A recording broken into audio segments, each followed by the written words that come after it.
प्यारे बच्चों, आज की इस वीडियो में हम एक और मोस्ट इंपॉर्टेंट न्यूमेरिकल को सॉल्व करने जा रहे हैं। ये न्यूमेरिकल हमें कुछ इस तरह से दे रखा है। किरचॉफ के नियम की सहायता से दिए गए परिपथ में ज्ञात कीजिए बिंदु बी व डी के बीच विभवांतर 3 वोल्ट वाली सेल में धारा। प्यारे बच्चों, टाइम को बचाने के लिए, डीपली समझाने के लिए हमने यहां पर इस न्यूमेरिकल को बहुत ही सरल तरीके से सॉल्व कर दिया है। बस आपको समझना है और अपनी कॉपी में नोट कर लेना है। तो चलिए फिर कॉपी और पेन निकाल लीजिए और सॉल्व करते हैं। तो प्यारे बच्चों, हमें इस न्यूमेरिकल में 2 बातें बतानी है। हमें बताना है बी तथा डी के बीच विभवांतर कितना होगा और इस 3 वोल्ट वाली सेल से कितनी धारा प्रवाहित हो रही है, यह हमें बताना है। अब हम इस न्यूमेरिकल को किस तरह सॉल्व करेंगे? प्यारे बच्चों, जो परिपथ आपको आपके न्यूमेरिकल में दे रखा है उस परिपथ को आप सबसे पहले यहां पर बनाइए। सही है, बना दिया।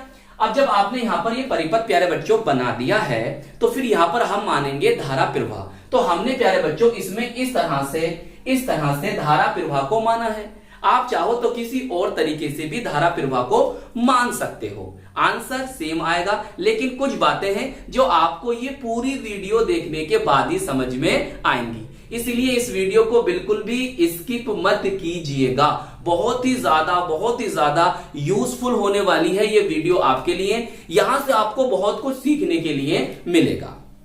सही प्यारे बच्चों, तो हमने माना इस तरह से हमारी I1 जा रही है, फिर इस तरह से हमारी I2 जा रही है, फिर ये दोनों यहां पर इस तरह से जा रही है तो जुड़ जाएंगी I1 प्लस I2। बात समझ में आ गई? अब देखना है भाई, हमारा एक लूप ये बना और दूसरा लूप हमारा ये बन गया है। कह सकते हो बंदपाश 1 और बंदपाश दूसरा, पहला लूप और दूसरा लूप। अब इस लूप में हम किस तरह चलेंगे? यहां पर प्यारे बच्चों किरचॉफ का दूसरा नियम लगेगा। तो किरचॉफ का दूसरा नियम क्या कहलाता है? लूप नियम या वोल्टा नियम भी कहलाता है, और जो ऊर्जा संरक्षण पर आधारित होता है। अब प्यारे बच्चों, इस लूप में चलने के आपके पास 2 तरीके हैं। इस बंदपाश में चलने के आपके पास 2 तरीके हैं, चाहे क्लॉकवाइज चलिए या फिर एंटी क्लॉकवाइज चलिए, वो आपकी मर्जी है। तो प्यारे बच्चों, हम चलेंगे धारा की दिशा में। बस ये पकड़ लीजिए, किस दिशा में चलोगे? धारा की दिशा में चलोगे। अच्छा सर, तो बस अब आप 2 बातें याद रखिए। सबसे पहले प्यारे बच्चों, नन्हे मुन्ने बच्चों, धारा का प्रवाह इस तरह से हो रहा है। धारा का प्रवाह इस तरह से हो रहा है। और अगर प्यारे बच्चों आप धारा की दिशा में जा रहे हो, अगर आप धारा की दिशा में जा रहे हो तो याद रखना, धारा और प्रतिरोध का गुणनफल आप पॉजिटिव लेना। बात समझ में? धनात्मक लेना। और प्यारे बच्चों, आप जा रहे हो धारा के विपरीत दिशा में, मतलब ये धारा बह रही है और आप जा रहे हो धारा के विपरीत दिशा में। अगर आप जा रहे हो धारा के विपरीत दिशा में तो धारा और प्रतिरोध का गुणनफल आप नेगेटिव लेना। बस 2 बातें याद रखिए। धारा की दिशा में जाऊंगा सर तो क्या करूंगा भैया? धारा और प्रतिरोध का गुणनफल पॉजिटिव लूंगा। सही है। और धारा के विपरीत दिशा में जाऊंगा तो सर मैं क्या करूंगा? तो धारा और प्रतिरोध का गुणनफल नेगेटिव लूंगा। सही। एक बात और है, वो बाद में समझाऊंगा। बताओ, इतनी बात समझ में आ गई? बस इस तरह के न्यूमेरिकल, और ये न्यूमेरिकल बिल्कुल चुटकियों में सोल्व हो जाएंगे। जरा इन बातों को बस मान लीजिए, मेरी मान लोगे? चलो फिर।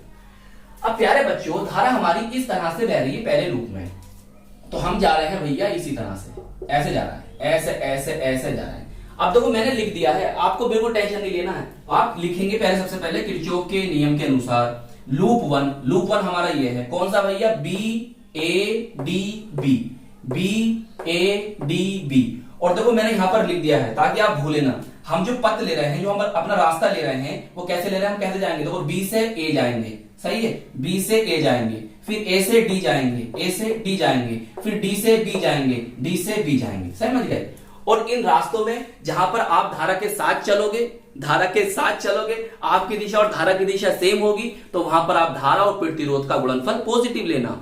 और इन रास्तों में आप चल रहे हो और धारा की दिशा और आपकी दिशा विपरीत आ रही है, तो आप धारा और प्रतिरोध का गुणनफल क्या लोगे? नेगेटिव लोगे। बस समझ गए। फिर विद्युत वाहक बल वाली बात मैं आपको बात बताऊंगा, उसकी टेंशन नहीं लेना बच्चे। देखो प्यारे बच्चों, धारा हमारी जा रही है बी से ए की ओर, तो हम भी तो जा रहे हैं बी से ए की ओर। हम भी कहा जा रहे हैं बी से ए की ओर, और धारा भी जा रही है बी से ए की ओर, तो हमारी दिशा और धारा की दिशा सेम है। तो आई और आर का गुणनफल क्या आएगा? धनात्मक। तो बस हमने क्या लिखा, देखो भैया हमारा प्रतिरोध कितना 2 है, 2 लिख दिया। धारा कितनी है? I1 है, तो I1 लिख दिया, तो 2I1 हो गया। चलिए फिर देखो प्यारे बच्चों, आप ऐसे गए, फिर आप आ रहे हो A से D की ओर, और धारा भी आ रही है A से D की ओर। हमारी दिशा और धारा की दिशा कैसी है? सेम है, तो यहां भी आगा प्लस, तो हमने लिख दिया यहां पर प्लस लिख दिया। अब देखो प्रतिरोध 1 है, 1 लिख दो। धारा कौन सी है? I1 है, तो गुणा I1 कर दिया, सही है। चलिए फिर आगे चलते हैं। हम जा रहे हैं सर D से B की ओर, हम जा रहे हैं D से B की ओर, और धारा भी जा रही है D से B की ओर, तो क्या आएगा सर? पॉजिटिव आएगा, तो हमने देख पॉजिटिव लिख दिया। धारा कौन सी है सर? I1 प्लस I2, तो I1 प्लस I2। प्रतिरोध सर 2 ओम, तो आपने लिख दिया 2 ओम, सही है, बराबर। अब देखो यहां पर जो आ रहे हैं वैद्युत वाहक बल के मान कैसे लिखोगे? प्यारे बच्चों, नन्हे मुन्ने बच्चों, देखो आप जा रहे थे, और देखो ये होता है नेगेटिव और ये होता है पॉजिटिव, सही है, ये तो बहुत ज्यादा आसान है। देखो अगर आपका गुजर ऐसा हुआ कि आपने जो रास्ता अपनाया था क्लॉकवाइज या एंटी क्लॉकवाइज का जो भी है, और आप जा रहे थे इस तरह से, मतलब आप नेगेटिव से पॉजिटिव की ओर आए, आप नेगेटिव से पॉजिटिव की ओर आए हो, तो ई का मान आप लो पॉजिटिव, सिंपल सी बात है। और अगर आप ऐसे जा रहे हो बच्चों कि आप पॉजिटिव से नेगेटिव की ओर आ गए हो, तो ई का मान नेगेटिव लेना। अरे भाई नेगेटिव से पॉजिटिव की ओर पॉजिटिव, पॉजिटिव से नेगेटिव की ओर नेगेटिव, बस बात खत्म। आओ जरा ध्यान समझो प्यारे बच्चों, आप जा रहे थे बी से ए की ओर, तो बी से ए की ओर, तो बेटे ये नेगेटिव होगा और ये क्या होगा? पॉजिटिव होगा, तो इसका मान क्या होगा? पॉजिटिव। तो आपने लिख दिया यहां पर 2। बात समझ में आ गई? अब आप जा रहे थे ए से डी की ओर, सही, और देखो ये क्या है बेटे? पॉजिटिव है, और ये क्या है? नेगेटिव है। तो आप ए से डी की ओर आ रहे हो, मतलब पॉजिटिव से नेगेटिव की ओर आ रहे हो, तो क्या लोगे? नेगेटिव लोगे। तो कितना भैया? 1 है, वोल्ट, 1 वोल्ट है, तो -1 आ जाएगा वैद्युत वाहक बल का मान। तो अब क्या करोगे? देखो अब इसे आगे सोल्व करोगे, मेरी बात जरा ध्यान से समझना बच्चों। देखो ये कितना हो जाएगा सर? ये 2i हो जाएगा, 2i ये है, 1i ये है, और 2i ये है, कितना हो जाएगा? 5i1, सही। फिर इसकी गुणा इसमें होगी, तो ये कितना हो जाएगा? 2i2, तो ये हो जाएगा 2i2, सही। 2 - 1 कितना हो जाएगा? 1, तो ये आ गया 1, सही है, और समीकरण बन गई हमारी 1। तो पहले लूप की बातें समझ में आ गई। चलिए अब दूसरे लूप में भी यही चलना है। दूसरा लूप है भैया हमारा ये वाला, ये हैगा, सही। क्या है भाई सर? बी सी डी और बी, मतलब हमें बी सी डी बी की बात करनी है। अब हम इसमें कैसे चलेंगे प्यारे बच्चों? आपके लिए मैंने यहां पर ये बात लिख दी है। आपको चलना है बी से सी, सही है, सी से डी और डी से बी। आपको क्या चलना? बी से सी, सी से डी और डी से बी, बी से सी, सी से डी और डी से बी। अब यहां पर धारा के साथ साथ चलोगे, क्या होगा? धारा के विपरीत चलोगे, क्या होगा? आपको सब पता है। तो आप वीडियो पॉज कीजिए, खुद से ट्राई कीजिए। चलिए अब प्यारे बच्चों, हम जा रहे हैं बी से सी की ओर, और धारा भी हमारी जा रही है बी से सी की ओर, तो इन दोनों का गुणनफल धनात्मक। तो क्या भाई कितना प्रतिरोध? 1, तो 1 लिख दिया। धारा कौन सी? I2 लिख दी प्लस में। चलिए हम जा रहे हैं सर सी से डी की ओर, तो हमारी धारा भी तो सी से डी की ओर जा रही है, तो हम क्या करेंगे भैया? प्रतिरोध 3 है, 3 लिख दिया। धारा कौन सी है? I2 है, तो I2 कर दी गुणा प्लस में। चलिए अब प्यारे बच्चों, हम जा रहे हैं डी से बी की ओर, तो धारा भी तो हमारी डी से बी की ओर जा रही है, तो यहां भी प्लस होगा, तो प्लस कर दिया, जी प्लस कर दिया। कितना प्रतिरोध है? 2 है, 2 लिख दिया। धारा कौन सी है? ये है, और उसको हमने यहां पर लिख दिया। अब चलो, अब बात आती है आपके वैद्युत वाहक बल की। देखो प्यारे बच्चों, ये नेगेटिव है, ये नेगेटिव है, और ये क्या है प्यारे बच्चों? पॉजिटिव है। तो आप जो बी से सी की ओर आ रहे हो, बी से सी की ओर आ रहे हो, नेगेटिव से पॉजिटिव की ओर आ रहे हो, तो इसका मान पॉजिटिव होगा, तो हमने लिख दिया पॉजिटिव 1, सही है, 1। अब देखो आप जा रहे हो सी से डी की ओर, मतलब ये क्या है बेटे? पॉजिटिव है, और ये क्या है गल्ला? ये नेगेटिव है। तो सी से डी की ओर आ रहे हो, सी से डी की ओर आ रहे हो, सी से डी की ओर आ रहे हो, मतलब पॉजिटिव से नेगेटिव की ओर, इसका मान नेगेटिव आएगा मेरे भाई, -3, सही। अब देखो प्यारे बच्चों, 1 - 3 कितना आ गया? -2 आ गया। चलो अब यहां करते हैं सोल्व। देखिए बहुत ध्यान से समझना, बहुत ध्यान से समझना प्यारे बच्चों। देखो इसकी गुणा अंदर होगी, तो ये बन जाएगा क्या? 2i1, सही। तो 2i1 तो यहां पर आ गया। इसकी गुणा इससे होगी तो ये हो जाएगा 2i2, तो 2i2 ये है, 3i2 ये है और 1i2 ये है, तो टोटल कितने हो जाएंगे 6i2। सही। अब प्यारे बच्चों देखिए आपकी समीकरण तो बन चुकी है। अब हम क्या करेंगे प्यारे बच्चों, यहां पर हम i1 और i2 के मान को ज्ञात करना चाहेंगे। भाई i1 का मान कितना है और i2 का मान कितना है। सही। तो हम क्या करेंगे, देखो प्यारे बच्चों समीकरण हमारी 1 ये है। सही। तो हम इस समीकरण 1 में, इस समीकरण फर्स्ट में क्या करेंगे, 3 से गुणा करेंगे। सही। और समीकरण 2 ये वाली है, तो हम समीकरण 1 में 3 से गुणा करके समीकरण 2 को घटा देंगे। सही। तो आप लिखेंगे इस तरह से, ब्लैक पेन से लिखेंगे, समीकरण 1 में 3 से गुणा करो और समीकरण 2 को क्या करो, घटा दो। तो आओ इसमें 3 से गुणा करते हैं। पहले 3 से गुणा करोगे प्यारे बच्चों, 5 से कितना होगा 15 आ गया। सही है। 3 दूनी कितना होगा 6 होगा, 6 आ गया। सही है। फिर 3 ही कम 3 हो जाएगा। अब इस वाली समीकरण को उठाइए और यहां पर लिखिए। जब प्यारे बच्चों हम इसको घटाएंगे तो चिन्ह क्या हो जाएगा, चेंज हो जाएंगे। ये प्लस का ये माइनस का हो जाएगा, ये प्लस का ये माइनस का हो जाएगा, ये माइनस का तो क्या हो जाएगा, प्लस का हो जाएगा। और यहां से प्यारे बच्चों i2 कट जाएगी। सही। देखो अभी कितना बचेंगे, 15 में से 2 के कितने बचे 13, तो 13i1 और यहां कितना हो जाएगा, ये 3 और 2 5। समझ गए। तो i1 कितना आ जाएगा 5/13 एम्पियर। तो ये एम्पियर लिख लो या खाली ए भी लिख सकते हो या हिंदी में भी लिख सकते हो, एम्पियर आपकी मर्जी है। सही। तो i1 का मान तो आ गया आपके 5/13 एम्पियर। अब देखो i1 का मान समीकरण 1 में रखने पर, अब हमारी समीकरण 1 ये है, हम इसमें i1 का मान रख रहे हैं। देखो भाई 5 ये आ गया, i1 का मान सर 5/13, तो 5/13 ये आ गया, प्लस प्लस आ गया 2i2 बराबर 1 आ गया। सही है। देखो प्यारे बच्चों 5 पंजे कितना होता है 25 होता है, तो 25 बटे कितना हो गया 13 हो गया, 25/13 हो जाएगा। यहाँ पर इस 25/13 को अगर मैं इधर लेके जाऊंगा तो माइनस के 25/13 हो जाएगा। देखो मैं उधर ले आया। सही है। अब देखो यहाँ क्या बचेगा, यहाँ बचेगा 2i2, तो बच गया 2i2 बराबर 1 माइनस 25/13। सही बच्चों। अब देखो एलसीएम लोगे तो ये यहाँ आ जाएगा 13 माइनस 25/13। अब देखो इसमें से अगर आप घटाते हो इसको तो कितना आ जाएगा, माइनस के 12 तो आएगा, माइनस के 12 आ जाएगा, तो माइनस के 12/13 आ जाएगा। अब हम क्या करेंगे, 2 ही कम 2 और 2 छक 12, तो यहाँ आ जाएगा 6। तो i2 बराबर आ गया -6/13 एम्पियर। तो i1 का मान ये था और i2 का मान ये था। अब इस माइनस का क्या अर्थ है मैं आपको बताऊंगा बाद में, टेंशन नहीं लेना।